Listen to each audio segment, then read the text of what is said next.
Oui, soit le précesseur de notre Seigneur Jésus-Christ, le cœur immaculé de Marie.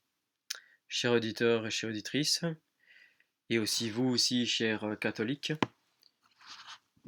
nous voici que je commence la lecture d'un fabuleux ouvrage de l'abbé Jem Balmels, espagnol, du 19e, qui s'appelle Le Critère, art d'arriver au vrai, philosophie pratique. C'est un ouvrage qui peut servir, qui va même être très utile à tous, tant pour utiliser de la philosophie dans tout ce que nous avons à faire, à essuyer dans notre vie, parmi les épreuves, toutes diverses qu'elles soient. Je commence. Considération préliminaire. Bien penser. Qu'est-ce que la vérité? Bien penser, c'est connaître la vérité, ou diriger son entendement par le chemin qui mène à la vérité. La vérité est la réalité des choses. Connaître les choses telles qu'elles sont en elles-mêmes, c'est posséder la vérité. Les connaître d'une autre façon, c'est se tromper. Nous savons qu'il y a un Dieu, et cette connaissance est une vérité, parce qu'en effet Dieu existe, que la variété des saisons tient au mouvement de la Terre autour du Soleil, et cette connaissance est une vérité, parce qu'en effet le Soleil règle les saisons. Nous savons que l'obéissance aux lois, la bonne foi dans les transactions, la fidélité aux amis, etc. sont des vertus. Savoir cela, c'est connaître autant de vérités. De même que juger bonnes et dignes, de louange la perfidie, l'ingratitude, l'injustice, etc. Ce serait tomber dans l'erreur. Pour bien penser, cherchons à connaître la vérité, c'est-à-dire la réalité des choses. De quelle utilité peuvent être des dissertations plus ou moins subtiles ou profondes si la pensée n'est point conforme à la réalité? Un laboureur, un modeste ouvrier, qui connaissent bien les objets de leur profession, pense et parle mieux sur ces objets qu'un philosophe qui, enveloppant son ignorance de formules abstraites, prétend enseigner ce qu'il ignore. Différentes manières de connaître la vérité. Quelquefois la vérité nous est qu'imparfaitement connue. La réalité se présente alors à nos yeux, non telle qu'elle est, mais incomplète, augmentée ou changée. Par exemple, une troupe d'hommes défile à une certaine distance. Les armes brillent au soleil, tout le reste ne nous apparaît que d'une manière confuse. Nous savons que ce sont des hommes armés, mais est-ce un rassemblement populaire? Un corps régulier de troupes? À quelle partie de l'armée appartient ce corps? Nous l'ignorons. La vérité ne nous est pas connue tout entière. Notre connaissance est imparfaite. Il nous manque la vue distincte de l'uniforme. Trompés par la distance ou par toute autre cause, nous supposons gratuitement que ces hommes armés portent tel uniforme. Un uniforme qu'ils n'ont pas ici.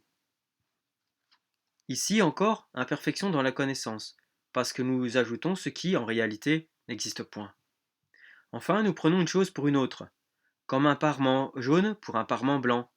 C'est changer ce qui est, puisque nous en faisons un objet différent. L'entendement, qui possède une vérité tout entière, est comme ces miroirs dans lesquels les objets sont représentés tels qu'ils sont en eux-mêmes. Lorsqu'il est le jouet de l'erreur, il n'est plus qu'un kaléidoscope qui trompe les regards en leur offrant des images sans réalité. Enfin, s'il ne possède la vérité qu'en partie, on peut le comparer à ces glaces mal étamées, ou disposées d'une certaine façon qui, retraçant les objets réels, les présentent toutefois autrement qu'ils ne sont, parce qu'ils en altèrent les proportions et la figure. Diversité des esprits. Un esprit juste cherche à voir dans les objets tout ce qu'ils contiennent, mais rien que ce qu'ils contiennent. Certains hommes ont le talent de voir beaucoup en toutes choses. Par malheur, ils y voient ce qui n'y est point, et n'y voient rien de ce qu'il y a. L'événement le plus indifférent, une circonstance quelconque leur fournisse abondante matière à surabondamment discourir, à bâtir, comme on dit, des châteaux en Espagne. Grands faiseurs de projets, beaux diseurs. D'autres sont atteints du défaut contraire. Ils voient bien, mais peu à la fois. Les choses ne se présentent à eux que d'un seul côté. Ce côté vient à disparaître, ils ne voient plus rien. Ces esprits inclinent à être sentencieux et obstinés. Villageois qui ne sont jamais sortis de leur pays, au-delà de leur horizon accoutumé, ils s'imaginent que finit le monde. Au-delà de l'horizon accoutumé, ils s'imaginent que finit le monde. Un entendement lucide, exact et vaste embrasse l'objet de son étude tout entier. Il l'envisage sous toutes ses faces, dans toutes ses relations. La conversation et les écrits des hommes ainsi doués se distinguent par leur clarté, leur précision, leur exactitude. Chacune de leurs paroles met une idée en relief, et cette idée répond à la réalité des choses. Il vous éclaire, vous persuade, il vous laisse pleinement satisfait. Vous dites, avec un assentiment sans réserve, cela est vrai, il a raison. Nul effort pour les suivre dans leur raisonnement. Vous marchez sur une route unie où celui qui vous mène vous fait remarquer à propos les merveilles qui se rencontrent sur votre passage. Mais la matière est abstraite, difficile. Le sentier est obscur et s'enfonce dans les entrailles de la terre. Il n'importe. Votre guide en connaît les détours. Il sait comment on diminue la fatigue, comment on abrège le temps. Il tient en ses mains un flambeau qui éclaire les profondeurs les plus ténébreuses. Chacun excelle dans son art selon qu'il en connaît mieux toutes les parties. La connaissance parfaite des choses dans l'ordre scientifique fait le vrai savant. Dans l'ordre pratique et pour la conduite de la vie, elle caractérise les sages. Dans le maniement des affaires publiques, elle forme les grands hommes d'État. Enfin, dans toutes les professions, celui-là est le plus habile qui connaît le mieux des matières qu'il traite, les instruments dont il se sert. Ajoutons que cette connaissance doit être pratique, qu'elle doit embrasser jusqu'aux finesses de l'exécution, vérité de détail indispensable à la connaissance complète des choses. Or, ces vérités sont nombreuses, même dans les professions les plus humbles. Un exemple. Quel sera le meilleur agriculteur? Celui qui connaîtra le mieux les qualités des terrains, des semences et des plantes, les meilleures méthodes et les meilleurs instruments de labour, celui qui fera rendre à la terre des produits supérieurs, à moins de frais, en moins de temps et en plus grande quantité, c'est-à-dire, enfin, celui qui possédera le plus de vérité relative à la pratique de l'agriculture. Il en sera de même du charpentier, du commerçant. Celui-là sera le plus habile, qui possédera le plus grand nombre de vérités sur son art, qui connaîtra plus à fond la réalité des choses dont il s'occupe. Il importe à tous les hommes de bien penser. On le voit, l'art de bien penser intéresse. Non pas seulement les philosophes, mais tous les hommes, n'importe leurs conditions. L'entendement est un don du Créateur. Don précieux, mais non sans péril.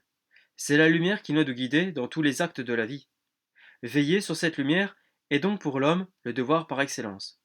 Qu'elle vienne à s'éteindre, nous ne marchons plus qu'à tâtons. Ne laissez point votre intelligence inactive, de peur qu'elle ne s'engourdisse et ne s'hébète. Mais en alimentant son foyer, en excitant sa flamme, ayez soin que rien n'en altère la pureté. Cette flamme doit éclairer sans éblouir, montrer la route, et en même temps les écueils dont la route est semée. Comment on doit enseigner l'art de bien penser? Bien penser est un art pratique, qui s'apprend moins à l'aide des règles que des exemples. À ceux qui professent cet art, à grand renfort de préceptes et d'observations analytiques, demandons ce qu'ils penseraient d'une nourrice qui, pour enseigner à de petits enfants à parler ou à marcher, emploierait une semblable méthode. Est-ce à dire que je condamne toutes les règles? Telle n'est point ma pensée, mais je maintiens qu'on en doit user avec sobriété, sans prétention philosophique, et surtout qu'elles doivent être simples et pratiques. À côté de la règle, l'exemple. Un enfant prononce une manière d'effectuer certains mots. Que fait pour le corriger son père ou son maître? Il les prononce devant lui, comme ils doivent être prononcés, et lui fait répéter ensuite. Écoutez bien, à votre tour, ne placez point ainsi vos lèvres, appliquez plus légèrement la langue sur le palais. Voilà l'exemple à côté du précepte. La règle est la manière de la mettre en pratique. Gloria in altissimis Deo, et intera pax omnibus. Bonne volontatis. Fin de cette première leçon.